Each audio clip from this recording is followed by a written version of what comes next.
Resumo do livro: O Poder do Hábito. Autor em Charles Duhigg. Por que fazemos o que fazemos na vida e nos negócios? O poder do hábito é a habilidade de transformar sua força de vontade em um recurso ilimitado, automatizando as ações que levam ao sucesso. Nós garantimos que, se você seguir os ensinamentos do nosso autor, você vai experimentar mudanças positivas e profundas em sua vida cotidiana. Aproveite a leitura. Como os hábitos funcionam? Duhigg começa este livro citando casos de pacientes com danos cerebrais e experimentos feitos no MIT, a Massachusetts Institute of Technology, que mostraram a importância de áreas específicas do cérebro para a criação de hábitos. Esses estudos revelaram os padrões de mudança cerebral à medida que novos hábitos são criados. Uma das principais descobertas foi que os hábitos são formados como uma forma evolutiva de economizar energia. Se algo vira um hábito, o cérebro gasta menos energia, pois o indivíduo age no piloto automático e não precisa mais pensar sobre o assunto.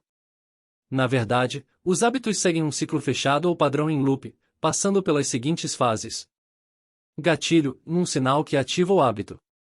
Ação, em uma atividade específica ou conjunto de atividades. Recompensa, em um resultado esperado. Ao entender os hábitos dessa forma, podemos começar a perceber os elementos que devem estar alinhados para que seja possível sua formação. A falta de uma das fases do loop impede que o hábito se forme. No entanto, embora seja fácil descrever esse fenômeno cerebral, pode ser difícil identificar corretamente cada elemento. Como criar novos hábitos? O autor apresenta vários exemplos de propagandas e experiências para desenvolver um argumento, segundo o qual, o loop mostrado acima não é condição suficiente para formar novos hábitos. Gatilho, ação e recompensação, de fato, componentes que precisam estar presentes. Mas um novo hábito só é formado quando há combustível para alimentar o desejo pela recompensa. Para sustentar essa tese, Duhigg oferece aos leitores o exemplo da campanha publicitária da Pepsodent, uma marca famosa de pasta de dentes. Os publicitários usaram um texto chamativo como gatilho, mostraram o ato de escovar os dentes como ação e o fato de se sentir bonito após a escovação como recompensa. Todas as marcas da época usavam abordagens parecidas. O que diferenciou a Pepsodent foi a ideia de adicionar certas substâncias químicas na composição do produto para criar uma leve sensação de formigamento após a escovação. Nenhuma concorrente havia feito algo assim. Eu quero me sentir bonito já não era mais o bastante. Para criar um hábito, era necessário gerar, também, uma sensação física. Porque a transformação acontece. Ao comentar as regras para a mudança, nosso autor se baseia muito na carreira do técnico de futebol americano Tony Dungy. O técnico mudou a sorte de vários times da NFL, a National Football League, usando a regra de ouro para a mudança de hábitos.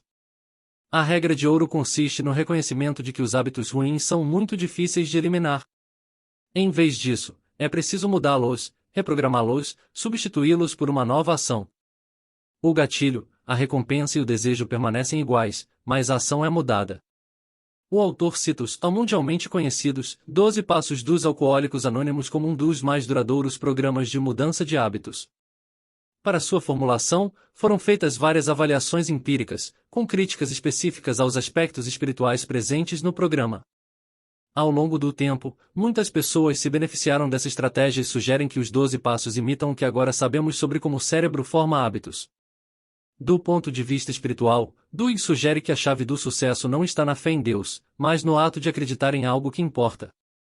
Se essa crença é forte o suficiente, eventualmente se transforma na crença de que a mudança, em si mesma, é possível.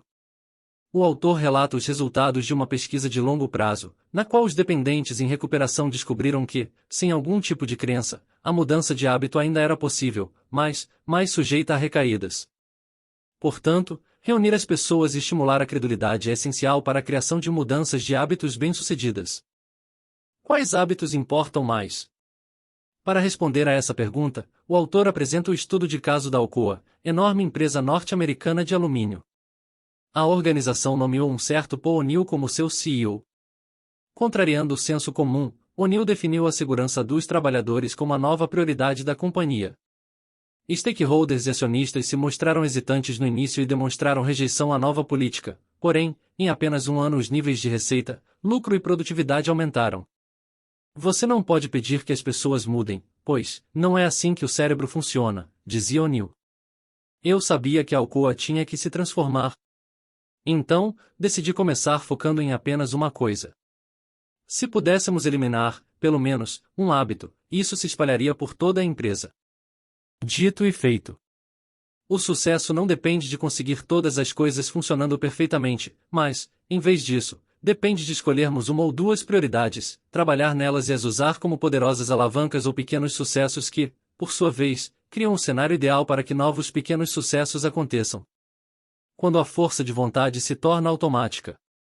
O hábito do sucesso, na abordagem da Starbucks, a empresa multinacional dona da maior rede de cafeterias do mundo, consiste em treinar a força de vontade. Aparentemente, muitos estudos identificaram que a força de vontade, o autocontrole e a autodisciplina são os hábitos mais importantes para o sucesso individual. Pesquisas científicas voltadas à compreensão da força de vontade em jovens e crianças encontraram uma clara relação entre os hábitos citados e o sucesso escolar e acadêmico.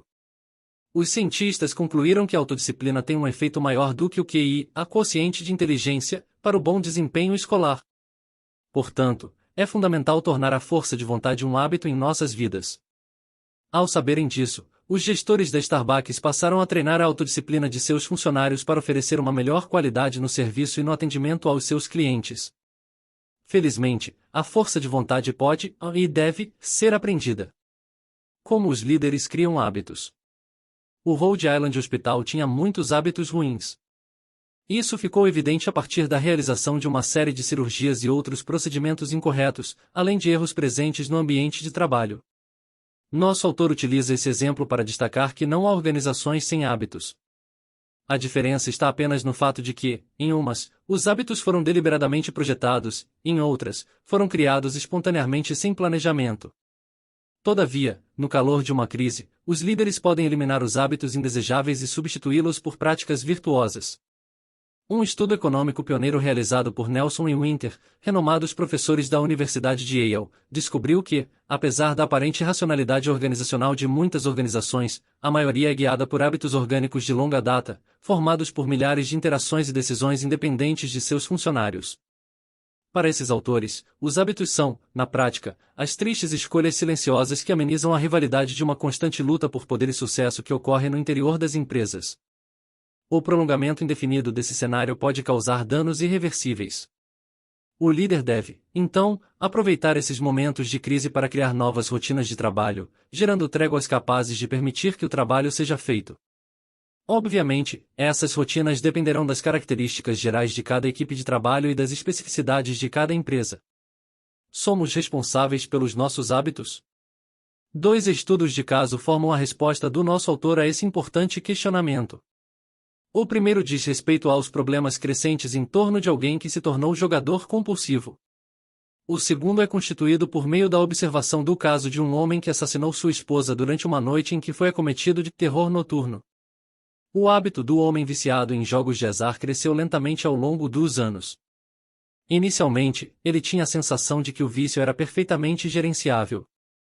Porém, quando suas dívidas de jogo atingiram um valor considerável, o padrão em loop se fechou forte e verdadeiramente em torno de si.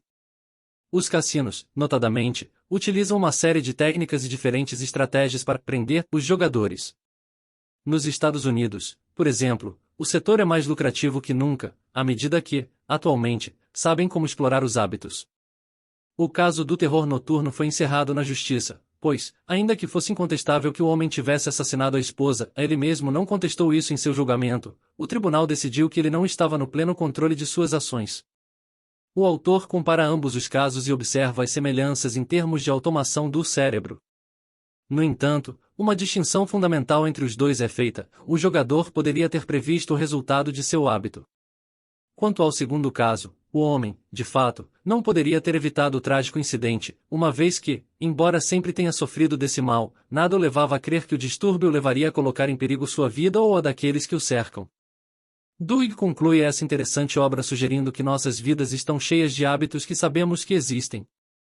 E, ao compreendermos que eles podem mudar, alcançamos a liberdade e a responsabilidade de mudá-los. Resumo final. Mudar hábitos não é tão fácil quanto ler sobre eles. Todavia, é forçoso reconhecermos que não existe fórmula mágica. Como tudo mais na vida, para atingir esse objetivo são necessárias boas doses de empenho e dedicação. Lembre-se que as pessoas são diferentes umas das outras, portanto, seus hábitos também o são.